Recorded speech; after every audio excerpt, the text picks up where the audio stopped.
Eu nunca vou esquecer o momento em que a mão dele deslizou por baixo do meu vestido, ali no escuro do carro, e eu, mulher casada, mãe de um filho adulto, não disse não. Pelo contrário, arqueei o corpo contra ele, como se 20 anos de fidelidade se tivessem desfeito em pó num único instante. E agora, só de lembrar, o coração dispara tanto que parece querer saltar do peito. Chamo-me Sofia. Tenho 45 anos e, durante toda a vida, fui aquela esposa perfeita, dedicada. O meu marido, o João, tem 48, é um homem sério, calmo, engenheiro-chefe numa grande empresa de construção no Porto. O nosso filho, o Tomás, acabou de fazer 20 anos. Alto, independente, já quase não mora conosco. Universidade, amigos, um trabalho a meio tempo à noite. Já não me levanto cedo para lhe preparar o pequeno almoço, já não fico à espera que ele chegue para jantar. Essa vazio, no início, cortava como uma faca. Depois habituei-me. Eu e o João voltámos a jantar só os dois, como nos primeiros anos. Falávamos do trabalho, das notícias, da última chamada do Tomás. Parecia que tudo tinha voltado ao normal, uma vida tranquila, organizada. Mas lá no fundo algo doía. Como se, durante 20 anos, eu tivesse sido apenas mãe e esposa e de repente tivesse perdido o papel principal. Quem era eu agora? Só uma mulher de meia idade que faz sopa de legumes e passa a ferro as camisas do marido. Tudo mudou quando nós, 4 amigas, mães de filhos já crescidos, decidimos que estava na hora de viver um pouco para nós mesmas. Éramos eu, a Margarida, 48 anos, o filho dela acabou de se mudar para Lisboa por causa do trabalho, a Leonor, da minha idade, a filha a fazer doutoramento em Coimbra, e a Inês, 47, o filho a viver na residência universitária no Porto. Todas na mesma situação, os filhos voaram, os maridos enterrados no trabalho ou na televisão, e nós de repente livres, sem saber o que fazer com essa liberdade. A Margarida foi a primeira a falar: meninas, vamos celebrar este novo começo. Vinho, petiscos, conversa de coração aberto. E assim começaram os nossos serões. Íamos rodando de casa em casa. A primeira vez foi na minha, em Gaia, com vista para o Douro. Fiz empadas, assado de peru com ameixas, cobri a mesa como se fosse Natal. O João viu os preparativos e sorriu. Divirtam-se, Sofia, tu bem precisas disto há muito tempo. E tinha razão. Naquela noite ri até às lágrimas, lembrando os tempos de faculdade, e pela primeira vez em anos senti-me leve, quase jovem outra vez. Mas a verdadeira revolução aconteceu em casa da Margarida. Um chalé acolhedor em Matosinhos, numa rua calma onde à noite só se ouvem as ondas ao longe. A sala grande, luz suave, a mesa carregada, arroz de pato, queijos regionais, as minhas empadas de carne, e a Inês trouxe os seus pastéis de nata quentes, acabadinhos de fazer. Abrimos garrafa atrás de garrafa. As conversas foram ficando mais íntimas, mais cruas. O João já nem me vê, desabafei eu, já com o vinho a subir à cabeça. Somos como colegas de casa. É assim com todos, disse a Margarida. Eu e o Miguel somos como 2 desconhecidos que partilham a mesma cama. Será que é isso o amor maduro? Tranquilidade? Perguntou a Leonor, pensativa. A Inês bufou. Tranquilidade. Às vezes apetece tanto que nos olhem como mulher, não como mãe ou cozinheira. Rimo-nos, mas havia amargura nesse riso. Falámos de sonhos adiados, de viagens que nunca fizemos, de como os filhos cresceram e partiram. Já passava da meia-noite quando olhei para o telemóvel e assustei-me. Meninas, tenho de ir. Amanhã cedo vou visitar a minha mãe ao hospital, ela está no São João. A Margarida insistiu, fiquem a dormir, há espaço para todas. Mas eu não podia. Tinha prometido à mãe. Ia chamar um Uber quando, da cozinha, se ouviu uma voz masculina, calma, eu levo-te. Era o Miguel, marido da Margarida. 50 anos, alto, cabelo grisalho nas têmporas, sempre educado, de poucas palavras. Acabara de chegar de uma reunião tardia, ele é diretor de projeto numa empresa de engenharia, às vezes fica até tarde. Não é preciso, Miguel, eu peço um carro, comecei a recusar. Mas ele sorriu. De noite, sozinha? Não há discussão. Além disso, ainda não consigo dormir. As meninas trocaram olhares cúmplices, piscaram-me o olho. Corei, mas aceitei. Despedi-me de todas e saí para a rua fresca. O carro dele, um SUV escuro e grande, estava estacionado à porta. Abri uma porta do passageiro com gentileza. Dentro cheirava a pele nova e a um perfume amadeirado, subtil, completamente diferente do que o João usa. Como está a tua mãe? Perguntou enquanto arrancava suavemente. Melhor, obrigada. Acho que sai em breve. A conversa fluiu natural. Sobre os filhos, o trabalho, como o tempo voa. O Miguel ouvia com atenção, dizia uma ou outra frase, e eu dei por mim a gostar do modo como ele olhava para a estrada e depois virava o olhar para mim. Há quanto tempo ninguém me olhava assim? Faltavam 5 minutos para chegar a casa quando ele virou para uma rua lateral, perto do parque da cidade, apagou o motor. O silêncio caiu pesado. Só se ouvia o meu coração a bater descontrolado. Aconteceu alguma coisa? Perguntei baixinho, apertando a mala contra o peito. Sofia, a voz dele estava mais grave, rouca. Virou-se para mim e na penumbra vi os olhos dele brilhar. Há muito tempo que queria dizer-te isto. Desde a primeira vez que vieste à nossa casa com as empadas, não consigo tirar-te da cabeça. O teu sorriso, a tua voz, o jeito como afastas o cabelo do rosto. Sei que é errado, mas já não aguento mais calar.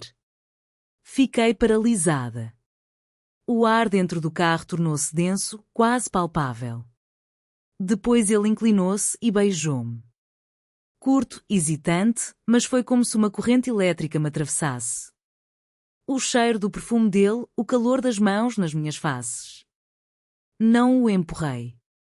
Pelo contrário, respondi. E foi como se algo dentro de mim explodisse. As mãos dele ganharam coragem. Reclinou devagar o meu banco e de repente eu estava quase deitada. O vestido subiu, os dedos dele deslizaram pela minha coxa, lentos, como se tivesse medo de me assustar. Tremi toda. Há 20 anos que não sentia nada assim. A culpa gritava dentro de mim, estás casada. Tens um filho. Mas o corpo vivia por conta própria. Sofia, tu és tão... murmurou ele, rouco, beijando-me o pescoço. Sonhei tanto contigo. Apertei-me mais contra ele. As minhas unhas cravaram-se na camisa dele. Ele era delicado, mas decidido. Sabia onde tocar, como me fazer tremer. Sussurrava o nome dele, esquecendo o mundo. O tempo desapareceu. Só existíamos nós, o calor do carro, a respiração ofegante, a sensação de que eu voltava a estar viva. Quando acabou, os dois respirávamos com dificuldade. Ele ajudou-me a arranjar o vestido, beijou-me a testa. Desculpa, não tinha planeado isto. Abanei a cabeça, sem palavras. Levou-me até ao prédio em silêncio. À porta, disse baixinho, boa noite, Sofia. Boa noite, consegui responder e saí. As pernas mal me sustinham. Em casa, o João dormia profundamente. Tomei um duche longo. A água quente corria pelo corpo, mas as memórias queimavam ainda mais. Deitei-me ao lado do marido, mas o sono não vinha. Ficava ali, de olhos abertos no escuro, pensando, o que fiz eu? Por que razão me sinto tão viva? Na manhã seguinte, fui visitar a mãe. Ela olhou-me fixamente, Sofia, hoje estás diferente. Tens os olhos a brilhar. Aconteceu alguma coisa boa? Sorri, só dormi bem, mãe. Mas eu sabia que não era o sono. Era o começo de algo de que já não conseguia fugir. E agora, dias depois, ainda sinto fogo dentro de mim. A culpa existe, lá no fundo, mas é sufocada por um desejo que não me larga. Eu, Sofia, esposa fiel durante 20 anos, entreguei-me ao marido da minha melhor amiga dentro de um carro e não consigo pensar em outra coisa. Os dias que se seguiram foram um tormento doce e cruel. Eu andava pela casa como se fosse outra pessoa. Preparava o jantar para o João com um sorriso automático, ouvia as histórias dele sobre o projeto da nova ponte sobre o Douro sem realmente escutar, e à noite deitava-me ao lado dele, fingindo dormir. Mas dentro de mim tudo ardia. Cada vez que o telemóvel vibrava, o coração saltava-me para a garganta. Será que é ele? Mas nunca era. Só mensagens das meninas a combinar o próximo serão ou promoções do continente. O Miguel não escreveu. Nem um bom dia, nem um estou a pensar em ti. Silêncio absoluto. Convenci-me de que tinha sido um momento de loucura. O vinho, a noite, a adrenalina de me sentir desejada outra vez, só isso. Mas à noite, quando o João ressonava ao meu lado, eu fechava os olhos e voltava a sentir tudo. O calor das mãos dele nas minhas coxas, o modo como ele murmurava o meu nome com a voz rouca, o cheiro daquele perfume amadeirado que ainda parecia impregnado na minha pele. Acordava suada, com o corpo tenso, e tinha de me levantar em silêncio para não o acordar. 2 semanas depois, voltámos a reunir-nos. Desta vez na casa da Leonor, um apartamento moderno na Foz, com janelas enormes viradas para o Atlântico. Cheguei cedo, ajudei a pôr a mesa, salada de polvo, queijos da Serra da Estrela, pão caseiro. A Margarida e a Inês já estavam na cozinha a rir de alguma piada. Eu tentava concentrar-me nas conversas, mas os meus olhos iam sempre para a porta. Será que ele vem? E veio. O Miguel entrou calmamente, cumprimentou todas com um beijo na face, beijou a Margarida como se nada tivesse acontecido. Quando chegou a minha vez, apenas um aceno e um sorriso breve. Mas os olhos dele demoraram-se nos meus 1 segundo a mais do que o normal. Foi o suficiente para eu sentir calor subir-me do estômago até à cara. Durante toda a noite, ele olhava. Quando eu ria de alguma história, quando eu me inclinava para encher o copo de vinho, quando eu afastava o cabelo da cara. Olhares furtivos, intensos, que me deixavam as pernas moles. Mas não disse uma palavra. Nem um toque. Nada. Saí uma das últimas. Ele acompanhava as pessoas à porta, ajudava a vestir os casacos. Quando chegou a minha vez, segurou-me a mão um instante mais do que o necessário. Cuidado lá fora, está escorregadio, disse alto, para que todos ouvissem. E depois, baixinho, quase um sussurro ao meu ouvido. Penso em ti todas as noites, Sofia. Saí para a rua fria. O vento do mar batia-me na cara, mas eu estava a arder por dentro. Cheguei a casa, deitei-me ao lado do João e, pela primeira vez, deixei-me levar. Debaixo do edredão, as minhas mãos deslizaram pelo corpo, imaginando que eram as dele. Cheguei ao clímax em silêncio, mordendo a almofada para não gemer alto. Depois chorei baixinho, de culpa e de desejo misturados. Passaram mais 2 semanas. Já quase me tinha convencido de que tudo acabara ali, naquela noite no carro. Era melhor assim. Mais seguro. Mas o vazio dentro de mim crescia. Olhava-me ao espelho e via uma mulher diferente, os olhos mais vivos, a pele que parecia brilhar. Até o João reparou, uma noite ao jantar. Sofia, ultimamente pareces mais nova. O que é que andas a tomar? Ri-me, desconfortável. Vitaminas novas, amor. E então, numa terça-feira banal, o telemóvel tocou. Número desconhecido. Saí para a cozinha, o coração a bater tão forte que parecia coar nas paredes. Olá, sou eu. A voz de Miguel, baixa, rouca, como se tivesse corrido para me ligar. Demorei tanto porque tinha medo. Medo que tu te arrependesses. Medo de tudo.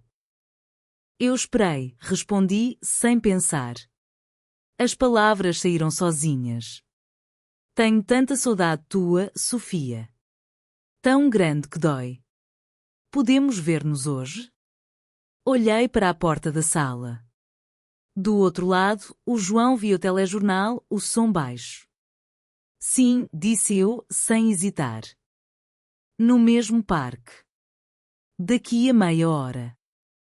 Menti ao João que a Leonor não se sentia bem e que precisava de ir lá. Ele acenou, distraído, não demores. Abri o armário e tirei o vestido preto de seda que guardava para ocasiões especiais.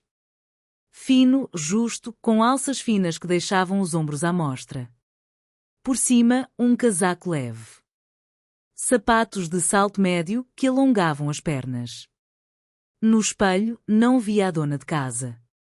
Via uma mulher a caminho de um encontro proibido. O coração batia tão alto que achei que os vizinhos iam ouvir. Cheguei ao parque. A iluminação era fraca, só um candeeiro solitário ao longe. O carro dele estava na sombra. Bati no vidro do condutor. Ninguém abriu. Em vez disso, a porta de trás abriu-se devagar. Olhei para dentro e congelei. Sentado no banco de trás não estava só Miguel. Ao lado dele estava o André, marido da Inês. 46 anos, sempre discreto, olhos castanhos quentes, um sorriso tímido. O tipo de homem que passa despercebido até agora. Sofia, olá, disse ele, com a voz a tremer ligeiramente. Não tenhas medo. Entra. Olhei para o Miguel, que virou-se do banco da frente e acenou com a cabeça. Desculpa não ter avisado. Mas era preciso. O André saiu do carro, aproximou-se de mim e pegou-me na mão. A palma dele estava quente, um pouco úmida. Eu sei que isto parece loucura, disse ele baixinho, sincero.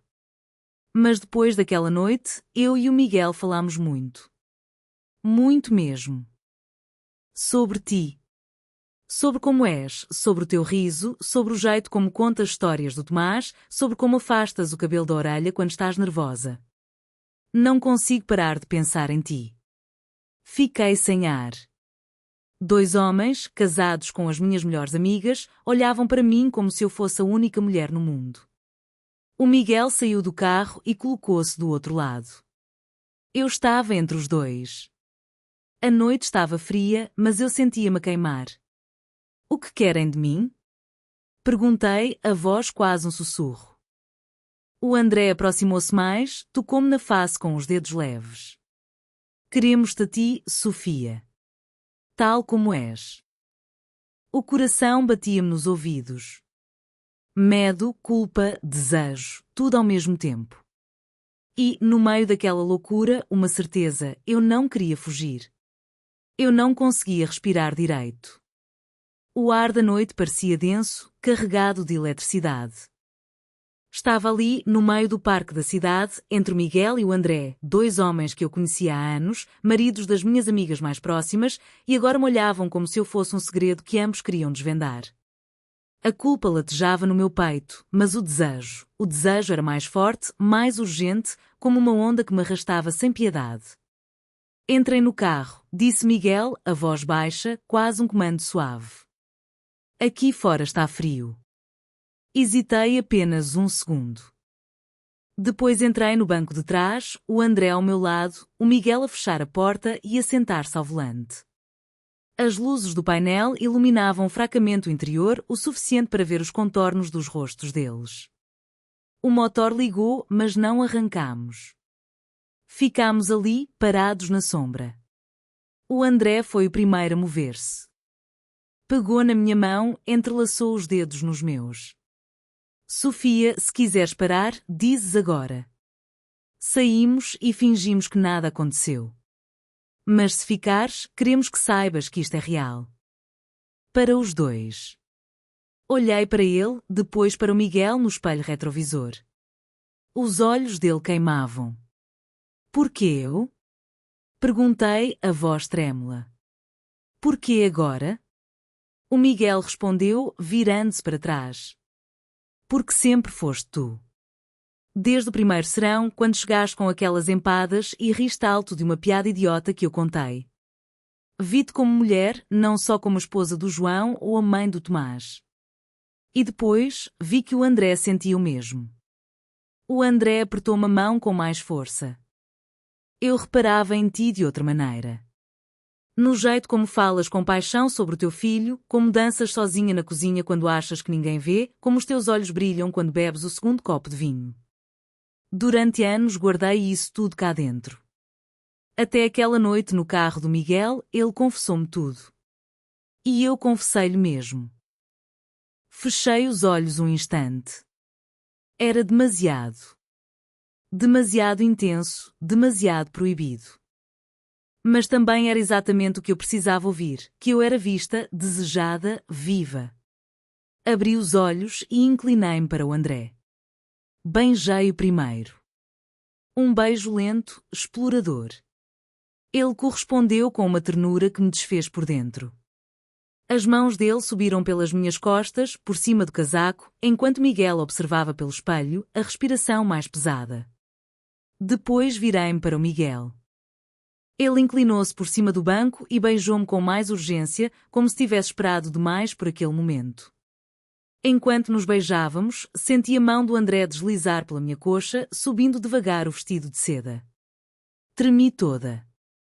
Tens a certeza? Perguntou Miguel, afastando-se um pouco, os lábios quase nos meus. Tenho, respondi, surpreendida com a firmeza da minha própria voz. O espaço era apertado, mas isso só tornava tudo mais intenso. O André ajudou-me a tirar o casaco. O Miguel reclinou o banco da frente para a frente, criando mais espaço. Eu fiquei no meio, entre os dois. Mãos em todo lado, nas minhas pernas, nos meus ombros, no meu pescoço. Beijos alternados, ora um, ora outro. O vestido subiu até à cintura. As alças caíram. Senti-me exposta, vulnerável e incrivelmente poderosa. O André beijava-me o ombro enquanto Miguel descia os lábios pelo meu decote. Eu arqueava-me contra eles, as mãos nos cabelos de ambos, guiando, pedindo mais. O vidro do carro embaçou-se com a nossa respiração. Lá fora, o mundo estava silencioso. Dentro, só se ouviam suspiros, gemidos abafados, o som de tecido a ser afastado. Nunca imaginei que pudesse sentir tanto ao mesmo tempo. O André era delicado, quase reverente. O Miguel mais possessivo, mais faminto. E eu entreguei-me completamente. Esqueci o João em casa, esqueci as amigas, esqueci a culpa. Só existia aquele momento, aqueles dois homens que me faziam sentir desejada como nunca na vida. Quando tudo terminou, ficámos os três em silêncio por um minuto, ofegantes, corpos ainda entrelaçados. O André beijou-me a testa. O Miguel acariciou-me o cabelo. Isto não foi só uma vez, disse o Miguel, baixinho. Queremos mais. Se tu quiseres. Eu não respondi logo. A realidade começava a voltar, devagar, como uma maré fria. O que tinha feito? Com os dois? Maridos das minhas melhores amigas? Mas ao mesmo tempo, nunca me sentira tão viva, tão mulher. Tenho de ir para casa, disse finalmente, a voz rouca. Eles ajudaram-me a vestir o casaco, a arranjar o vestido. O André abriu uma porta. Antes de sair, o Miguel segurou-me o braço. Amanhã à noite. No mesmo sítio. Pensa nisso. Cheguei a casa depois da 1 da manhã. O João dormia profundamente, como sempre. Tomei outro duche longo, tentando lavar o pecado da pele, mas as marcas dos beijos ainda ardiam. Deitei-me ao lado dele e fiquei de olhos abertos até o sol nascer. Dentro de mim, uma guerra. A Sofia antiga gritava que eu estava a destruir tudo, a Sofia nova sussurrava que finalmente começara a viver. No dia seguinte, as mensagens chegaram quase ao mesmo tempo. Primeiro Miguel. Ainda sinto o teu sabor na boca. Mal posso esperar por amanhã.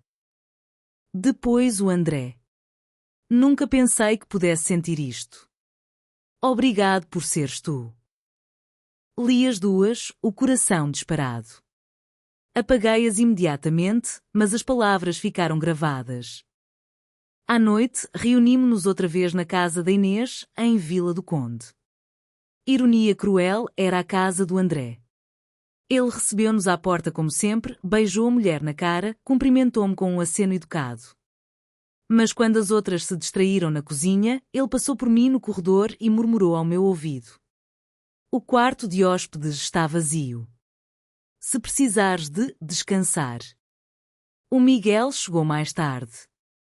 Trouxe uma garrafa de vinho do Porto Vintage. Quando os nossos olhares se cruzaram, foi como se uma corrente elétrica passasse pela sala. Durante toda a noite, os três trocámos olhares cúmplices, toques disfarçados de acidentais. Uma mão na minha cintura ao passar, um dedo que roçava o meu braço ao servir vinho. Quando as outras começaram a bocejar, eu disse que estava com dor de cabeça e que ia deitar-me um pouco. Subi as escadas devagar, o coração a bater descontrolado. Minutos depois, ouvi passos leves. A porta do quarto de hóspedes abriu-se. Era o André. Fechou-a atrás de si, encostou-me à parede e beijou-me com urgência. Não aguento mais esperar, sussurrou. E eu deixei-me levar outra vez. Mas quando estávamos no meio do fogo, a porta abriu-se de novo. O Miguel entrou, fechou-a silenciosamente. Em vez de raiva ou ciúme, sorriu. Partilhamos tudo, lembras-te? E assim foi. Naquela noite, na casa do André, com a mulher dele a dormir duas portas ao lado, os três voltámos a fundir-nos. Mais lentos, mais ousados, conhecendo já os contornos um do outro.